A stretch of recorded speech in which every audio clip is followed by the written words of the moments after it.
obviously by Wednesday. So still 90 rain coverage, maybe overdoing that a little bit at 50% out there, but we do expect the coverage of storms to increase as we go into the night, both trying to develop overhead and then storms moving from the north and west out of Arkansas and into our area.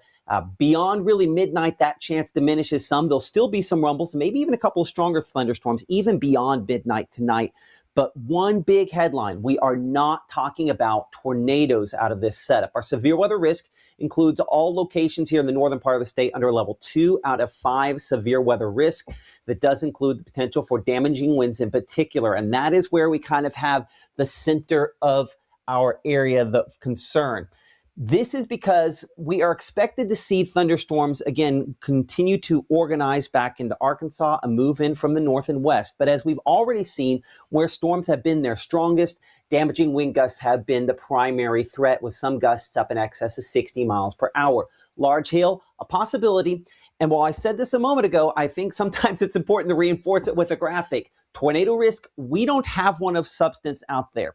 It's not to say that there isn't going to be a little spin or you're not going to see some rotation from time to time in the clouds, but what we are not going to contend with here are any kind of really organized rotating thunderstorms. It's just, if the wind is going just the right way at the right spot, it's not impossible to get something to spin up.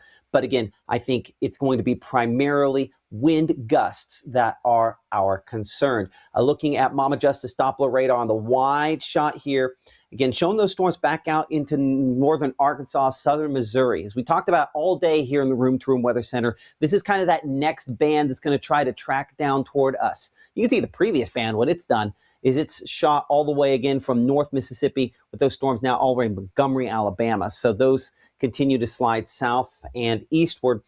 In the sort of transition zone, we still have some ongoing heavy thunderstorms closer to Louisville and stretching back toward around Macon and closer to DeKalb County. More on that here in just a moment, but Kemper County down there, but near the DeKalb area. Either way, we're going to look at that in more detail here with Futurecast in a moment, but I want to give you the overview here before we go too terribly far. And there is this boundary here that extends from northwest to southeast.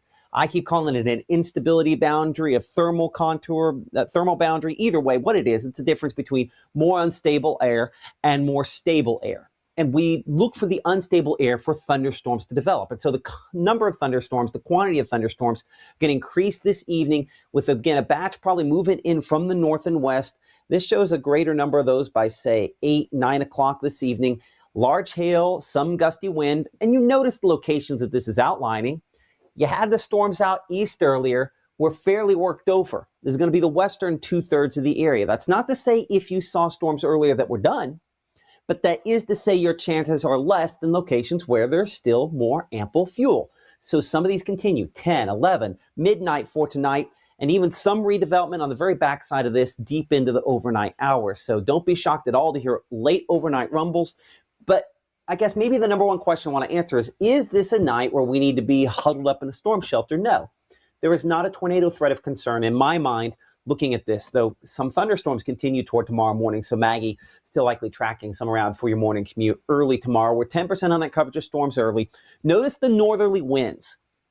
Those pick up through the day. They bring drier air. Temperatures are going to be probably mid-80s for highs tomorrow. A much lesser quantity of storms than what we've experienced for today for your Tuesday. And I think a lot of this week, less humid, still hot. I mean, still that time of year, but less rainy as well. Now, coming up in 60 seconds, Mama Justice Doppler radar, what we're using to break down these storms and where they're the strongest, city by city here.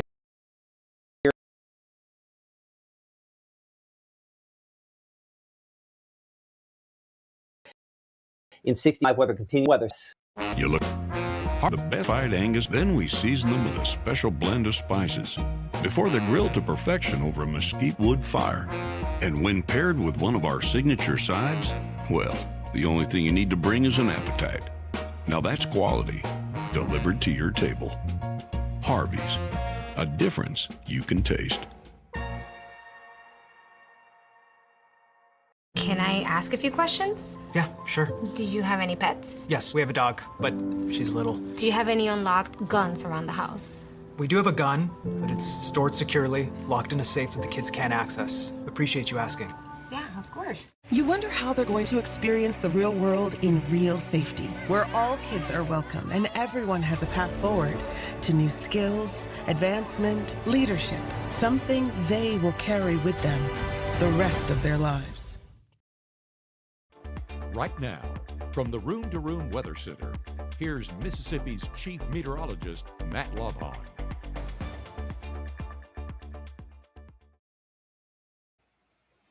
You're watching Mississippi Live here at 5 o'clock. Chief Meteorologist Matt Lopham looking out in the Ackerman area. 79 rain-cooled degrees there. It is humid, and the storm's mainly in the southern part there of Choctaw County. Going over to Macon as we slide that direction there. We show again that mix of clouds. All the showers and thunderstorms south of town. Not as much lightning as what we had a little bit ago, though. As soon as I say that, lightning strike back behind my head there. Again, there are going to continue to be some stronger thunderstorms, no official severe thunderstorms at this point. We have been looking at some of the pictures that you have submitted. With me as our meteorologist, Gabe Maynard, has been kind of looking through those. And Gabe, thankfully, most of the reports we've seen, like that one you see behind there with some smaller hail. Can you show us a few of those pictures that have come in today? Yeah, and so reports have been minimal, comparatively speaking, to what they've been dealing with in Alabama. And even the reports we've gotten, like you mentioned, remaining below severe limits. This was a picture submitted to us out of Saltillo, northern side of Lee County, by Jamie. And you can see the size of the hail. I mean, we're talking pea-sized hail, maybe up to dime-sized hail if we're really stretching it. And even more confirmation of that report is over in Baldwin, not too far away from Saltillo. This submitted by Hannah. But another Hannah in our viewing area actually giving us a look at near quarter-sized hail towards Kirkville. And that's been our largest hailstone of the day, that's for sure, as they got some of those more significant hail returns. And a reminder, if you submit hail larger than an inch, which is around a quarter in diameter, then we are partnered with True Shield Roofing to give away a $100 gift card. But Matt, so far, those reports have been relatively minimal. And being that this is the largest stone we've seen today, we're definitely on the fortunate side compared to Alabama. Absolutely, where, again, they have used up a lot of their fuel. They're not likely to see a secondary round, whereas we, in some cases, are. And Gabe mentioned it. You can send in that picture using the Mississippi Live Weather app, the 2 QR codes you see on the screen here, the way in which you can do that. And if you do, and you're the largest picture, you beat Hannah's picture there, it's a $100 gift card from True Shield Roofing. Appreciate you, Gabe, for that. As we bring it back in here into the Room to Room Weather Center, storms are strongest, again, southeast of Louisville. That's where storms, and if you look closely, watch last couple of days, see this little green line there sliding toward the southeast. Maybe it's not always instantly obvious. I sometimes have to remember what there. See, that is the edge of the rain-cooled air. Up as well because we're farther away from the radar, so and it's not as deep, but it's somewhere, I'd say, out here on the west side of Louisville, the Noxapater, where that is now. It'll continue developing these thunderstorms east beyond where it is at this point. So looking at lightning strikes, and just with what you see on the screen here, we have 1,200 lightning strikes in the last hour. That's a lot. Checking the hail, again, in some cases, using our True Shield hail threat, we have some heavier amounts, possibly likely to see some hail there south of Louisville. That's one of them that's starting to increase a little bit more in intensity. Let's look at our peak threats. And so if we check that out, bring it to the latest scan where we see some of the brighter purples there, or I guess darker purples be more the word. Maybe 1 inch hail there, possibly also near the Sugarlock area. Going back a few scans, that's about as big as we have seen out of any of these storms recently. So our peak threat and maybe some hailstones, but when it shows 1 inch on that, especially a day like today, we tend to probably be dealing with hail that's a little bit smaller than that. Still probably at least pea-size hail, but probably not going to be all the way up to severe hail. Let's put this back into motion. Let's get a look here at this. So these are all kind of expanding southeastward. So let's track that largest of the storms there. That's the one, again, along 397. So if that were to hold together, we show the Handle community about 522 for you, Preston at 538. As we slide back up north and west there, Louisville, another one that's, again, I would track that again where that specific one stays south of Louisville. So the Ford community about 521 for you, Calvary at 529, Center Ridge at 539. But ultimately, and maybe we can check out that boundary here a little better using our radar sight from down in the Jackson area. Maybe we can barely pick that up right there. Oop, I went too far on my screen. So right about there is where our outflow is coming toward Jackson. So additional storms developing on that. Why does that matter? Well, first off, that is one of the focal points for where storms develop, right? And so if I look at the satellite, I'm going to do the visible satellite, you can sort of see, hopefully see, kind of a boundary here of sorts. These are all the reports of damage we had today. Wind damage in particular, that's what all those blue look like, a bunch of zigzags. Those are trees knocked over. And even into our area, that's primarily what we had, though we did have a few large hail reports. But back up north and west, up here, these thunderstorms are generally heading our way. And then there's a boundary that extends from south of Jonesboro here through kind of east of Hernando. We're in Marshall County, back to Lafayette County, Calhoun County, and then connecting back to where our storms are. This is going to be the point where we expect storms to either follow that in or develop along and primarily to the west of that boundary. Another way to kind of show that is looking at the moisture. I measure moisture based on the same scale as the temperature. I showed it the heat index. That's one way to show it. But the other is that the fuel is more significant, where we have these brighter purples and even some of the pinks. Yeesh, you get up there, that's really, really moist. So this is where there's more fuel, and so thunderstorms are going to follow the fuel. It's kind of like if you, at least they show it in the movies. I don't know if this is actually it works. Let's not test it. But you know, in the movies, they show the gasoline on the ground, and then the villain throws the match, or sometimes it's anyway, and then the flames follow wherever that fuel is. That's what these thunderstorms do on a day like today. They follow the fuel. And so the fuel is more significant in the southwest portion of the area. And so that's where storms are going to be the most significant as well. If I change this over to our Memphis radar, you'd see a very well established boundary. There's that same area of rain cooled air, that same kind of frontal boundary of sorts that's going to activate with more of those storms as they move out of Arkansas there. So we still have some time. And that's the reason watch while in effect until 7 p.m. for our area, in effect for 9 p.m. out into Arkansas. I think both watches might end up being replaced if these storms can really follow their way in. There does luckily remain still somewhat of a question as to how strong they will be as they do that. Before I move on, again, I want to hit this headline. I think it's important for us to mention when we look at the severe weather risk for today. This is why we always show this graphic here. You expect the greatest number of reports in this yellow area, right? Green, some reports, yellow area, you know, it's kind of like a bullseye. You should have the greatest number right in the middle of that. And so when we look at the wind in particular, again, we shift this as the risk shifts through the day, but you can clearly see why the bullseye is at least pretty close to where it was there. And so all of that to say, looking at hail, not as significant a threat as the damaging wind threat, and the tornado threat. While there's something on there, that's just the watches I was showing a minute ago. There is no tornado threat. So this is the headline. With what we have out there, damaging winds, yes. Tornadoes, no. That is not what we are going to see going into and through this evening. So as we look at that day planner over the next few hours here, again, expecting to have a very limited number of storms for the next couple of hours, and then increasing in coverage by, say, 7 o'clock to 10 p.m. to even past midnight. So thunderstorms are likely to increase going into the overnight hours. So looking at Futurecast here, 7 p.m., we show additional development. Again, it's taking those storms that we have up closer to Memphis and breaking those farther in. This might be a little bit fast.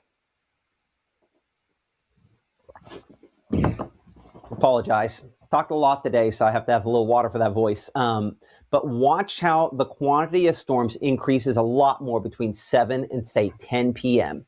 And I'm going to slow it down. We're going to go back here in a second. We're going to walk through this hour by hour. But what I see here are disorganized, somewhat disorganized storms. These are not organized in a way where they're going to produce tornadoes. But they are organized in that they kind of form a line and charge from north to south, eating up whatever fuel is available. So while we show this around US 82, and then again, positioning relative on this here, we'll probably have some wind gusts out of this, 60, 65 miles per hour. We're hoping it doesn't plow on through like the one back out into Alabama did, but there's plenty of fuel still around here, and it very much remains a possibility. As we head towards, say, around 10:30, 11 o'clock to midnight or so, that kind of uses up all of its fuel, and we see redevelopment of some thunderstorms. Now, this is, I would say, the lowest confidence in my mind. To get a second round, really for everybody, it would be a second round. is aggressive at this point. I noticed that Futurecast here does a few more out closer to Greenville. We didn't have nearly as many, I think, with that first round there. So that's something where I'll say it's aggressive on that thought process. So lows tomorrow morning, upper 60s, lower, maybe middle 70s. Again, more fuel, more instability, more moisture out in the Delta. That's where that all comes from there. So let's go back and let's walk hour by hour, minute by minute through this threat here. So first thing I noticed looking at Futurecast is it's overdoing some of the storms out here, Greenwood to Cleveland. A little overdone here. It's pretty good on the thunderstorms from Louisville back toward the east. As we advance that, it has some of these thunderstorms up toward Memphis, again, getting a bit stronger there and increasing in coverage a lot more. We're 8:30. And notice at 8:30, it's just a bunch of little storms. And that's an important distinction because the little storms all kind of take their little bits of cold air, combine them together, and then plow ahead. And that's what this is kind of depicting here, 8:30, 9 o'clock tonight. A bunch of little storms that'll consolidate all their rain-cooled air and plow ahead with it. And so looking here toward around 9 to 10 o'clock, that's probably, at least based on this projection, peak time frame. The thing that I notice on this, I'm going to go backward. And I apologize if going backward and forward on this sometimes messes with people a little bit, but I think it's worthwhile to go backward because what this does not do, this has the storms up in Arkansas, right? And I've said about 5 or 6 times, or maybe more than that, over the last 8 hours, okay, the storms in Arkansas moves in. Notice how that has those fallen apart because the storms up ahead use up some of the fuel. So one of two things are going to happen. The timing here is right or it's wrong, obviously. So if the timing here is different from what the reality happens, the reason is because these storms ahead don't form. And if these storms ahead don't form, there's more fuel for the next batch, the ones in Arkansas, to use as they kind of plow in from the north and west. So either way, there's fuel there. We're going to get thunderstorms. I just think the timing might be slightly off depending on if the storms in Arkansas are the ones that are able to hold together as opposed to kind of developing them overhead. Storms remain strong to severe and again organized. You can kind of see an overall line here. We show 10:30 back here from Chula back to Kosciuszko and Louisville. And again, by this point, if the storms from Arkansas have been the dominant ones and nothing really developed ahead, they've probably picked up enough steam that this isn't bad on the positioning there, even if it's initially when we're looking at it a little bit off. So I think that positioning with storms strong to severe, Kosciuszko, Chula, Louisville, maybe a little bit east of that, but back toward Canton by, say, 11 to midnight, maybe 1 o'clock in the morning, that has used up a lot of its fuel as it's headed all the way toward Jackson by that point. And as we referenced, it's not impossible to get something behind it here, but I really do think that's probably stretching the possibility maybe just a little bit more than the reality of the situation. But we'll watch it. The thing is behind this front, there's going to be much, much cooler air, and that will make a difference on it feeling more manageable for tomorrow. Hey, speaking of manageable, looking at that pool day forecast, haven't had a lot of these lately, our IMPC pool day forecast. See everybody in the red? We're up there in the high for the UV index for tomorrow, and notice the rain coverage more limited because, again, this front bringing drier air, less humid air, will be a little bit breezier. 60 days left till August 1st and the beginning of school for some folks there as we work on that countdown. Appreciate IMPC on that school day forecast. Looking back toward the north and west, storms, you can see back out on the plains, but we're north of this front. So while it's not impossible to have a couple of isolated showers, and you see a few of those trying to develop there closer to our boundary by, say, midday. This is kind of our one of our time frames. If we're going to see it, we'll probably see it. And again, that's into Alabama there. Outside of that, we have a few back out here toward Lake Providence and Hollandale and Yazoo City, sliding southward there by 3, 4, 5 o'clock for tomorrow. Maybe a few things kind of redeveloping behind that boundary. But in general, much more limited quantity of storms versus what we had today. Highs, middle to upper 80s, maybe near 90. And again, for folks watching to look at radar, we're going to look at that in more detail here at the end of the broadcast once we get past the 7-day forecast here in a minute and just kind of break down the next couple of days. But it's your Tuesday evening. See, our winds are north and east. That's a direction that brings a little bit cooler and definitely drier air. So less humid air as we head into your early Wednesday. I mean, listen, this is still June now, so cold fronts are relative things. we're back to an east wind by even Wednesday morning as we get a little cooler, but maybe not cool for say. And saying that, it's possible we could have some upper 50s there. We show Holly Springs and Boonville and Corinth coming in around 59 degrees, 64 for Starkville, 62 Eupora, and 67 Belzona, 68 in Greenville out in the Delta. So widespread clouds, they're definitely in play here again as we look into your Wednesday. High pressure to the north and east of us, again with that drier air that's pressing in. It shoves all the rain chances there south of Jackson down to South Mississippi, closer to the Mississippi Gulf Coast down towards Slidell. And that's where all the rain chances stay again for Wednesday as we get a couple of days without having to worry about what's falling from the sky. Won't that be a nice change of pace?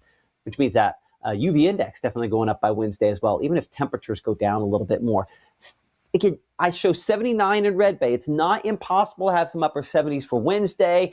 Normal this time of year is 87, so we're below that in a big way. On a lot of stretches like this as we go into the summer season or approach the summer season. So this a fortunate change of pace in that regard. We're dry, as you can see, and cooler for Wednesday. For Thursday at 83. Friday, we're looking at 85.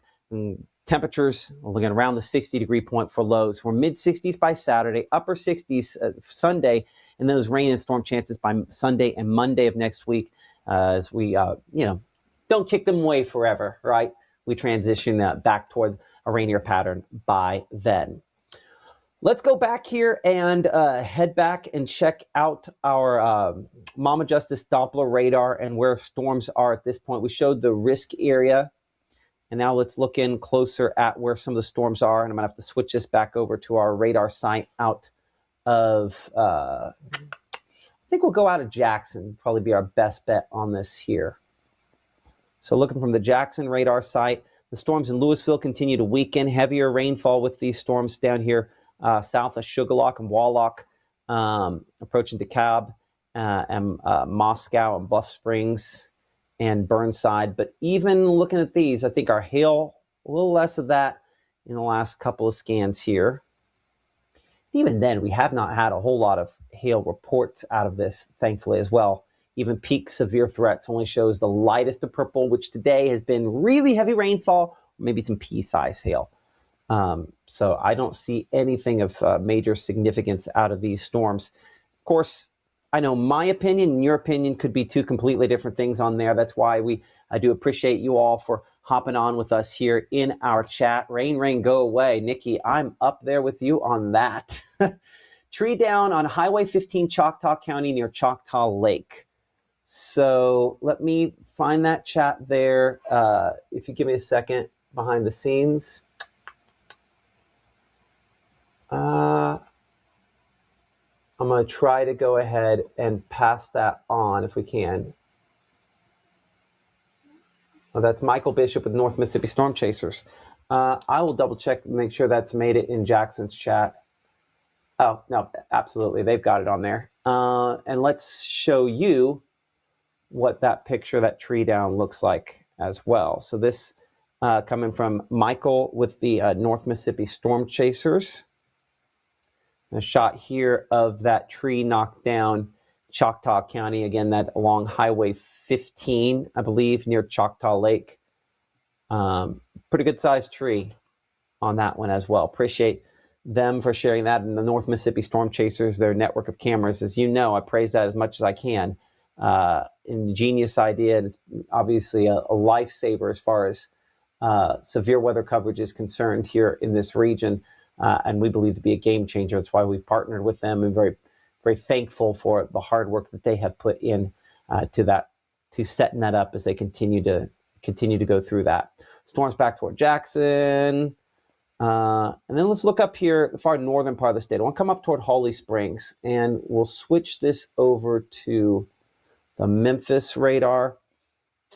So you saw from farther away, this might have looked a little bit more intense. That's what happens sometimes in these where they're kind of holding the most intense stuff up aloft. It's interesting. Again, that storm, believe it or not, has maybe some broad rotation with it. Don't read too much into that, but that's just, a note that my brain notices when I see it. And part of the reason I mentioned, these mostly are disorganized. maybe a little bit of hail out of that. Let's track that one southward. Speed is not going to be fast.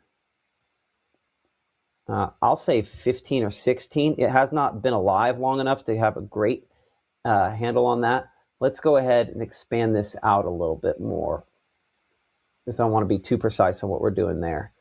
And let's extend that forward.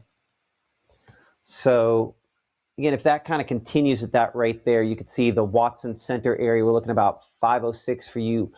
Orion at 507, closer to Chulahoma by right around 604, and 620 or so for Tyro. Again, that's assuming no change in speed, and I very, very possibly could be overdoing the speed a little bit more there. What about Ripley this evening? Watching in Blue Springs. Let's answer some of those questions, and then we'll shut it down and send you to our 6 o'clock broadcast, where we'll, of course, have advanced updates on all of this. We're going to have some additional storm development. We are still waiting. That's why if you're sitting here in Ripley, we did have some hail, obviously, earlier on. Blue Springs, we had a little bit of small hail there, but Oxford's seen very little. Water Valley out toward Charleston, Clarksdale, they've been very, very little out in the zone here. And we do expect additional for some of those spots going forward through this evening, because, we haven't really used up any of the Oxford. For example, our camera there in Oxford, there's still towering clouds as we go to that. That's, you can see it really bubbling up there, right? Let's check Batesville out on that. And Batesville looks kind of dry almost, but that direction we're looking. Give me a second here. I'm going to switch this, point this that camera. There you go. Developing storms. Point it back a little bit to the left there. And we'll pan that up.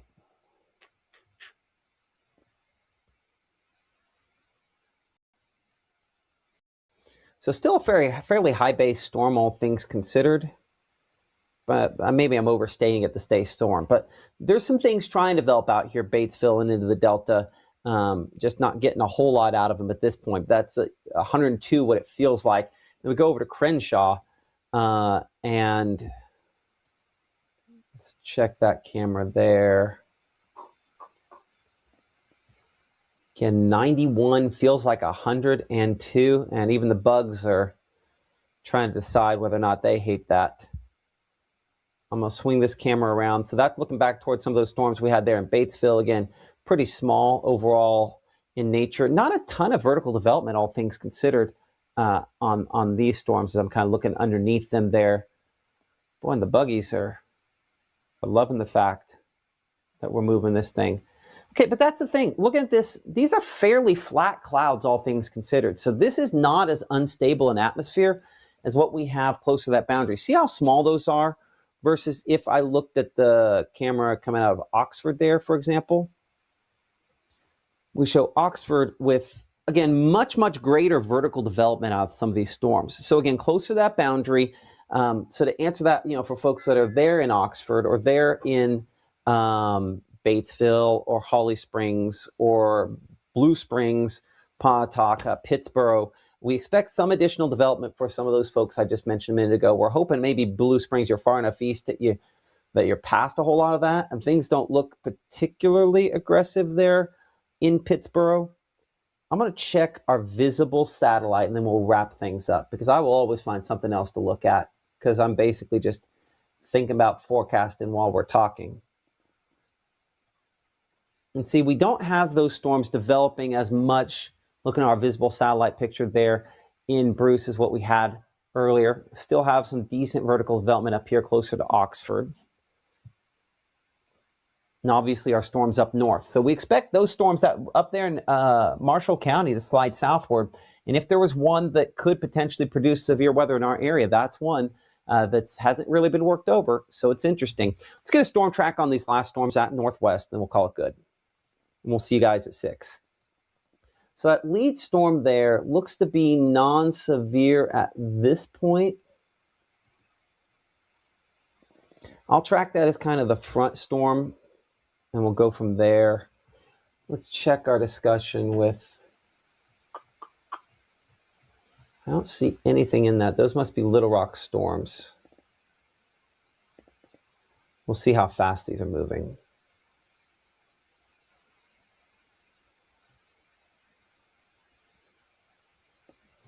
So we'll say at least 25 to 30 miles per hour. That would be underdoing it potentially significantly. So I'm going to track a little faster than that.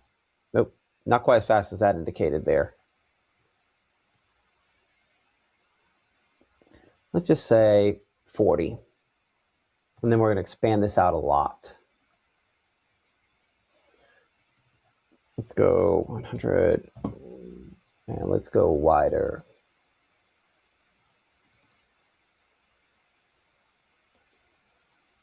And we're going to fan that out a little more. There we go. That kind of works there.